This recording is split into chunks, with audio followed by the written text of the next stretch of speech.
In the swamps of the Louisiana bayou, there lived a woman named Marie. She lived alone in a small cabin on the edge of the swamp, surrounded by the ever-present danger of the crocodiles that lurked in the murky waters. Marie had always had a fascination with the crocodiles, and she would often spend hours watching them from the safety of her porch. She had even managed to tame a few of the creatures, feeding them daily and earning their trust.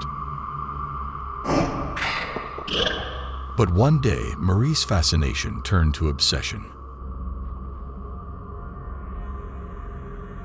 She became convinced that the crocodiles were trying to communicate with her.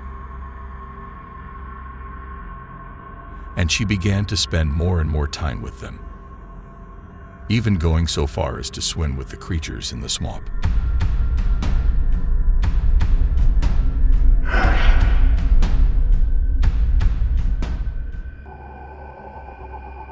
As Marie's obsession deepened, the crocodiles began to change.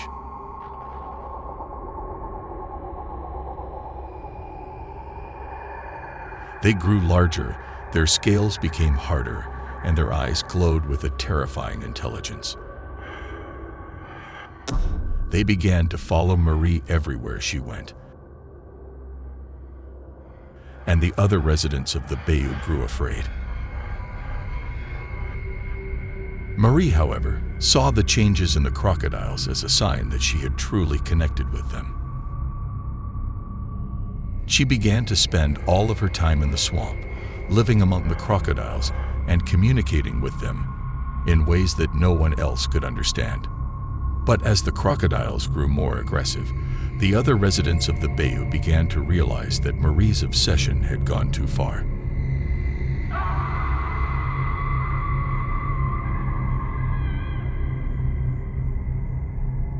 They tried to intervene, but Marie refused to leave the swamp, and the crocodiles would not let her go.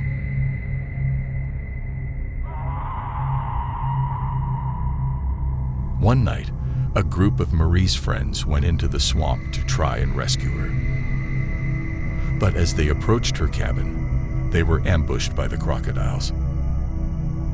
The creatures were no longer the docile animals that Marie had tamed, but had become monstrous beasts, driven by a fierce intelligence and a hunger for human flesh.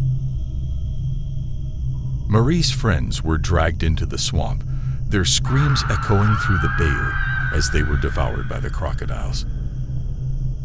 The other residents of the bayou could only watch in horror as the crocodiles, now fully under Marie's control, turned on the town, destroying everything in their path.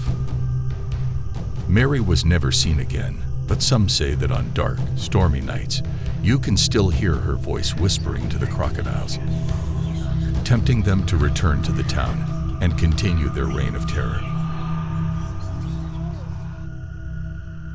Please note that this is fiction story and not real, thus please don't take it as real. The idea of taming a crocodile and living with them is dangerous and not recommended. They are wild animals and should be treated with respect and caution.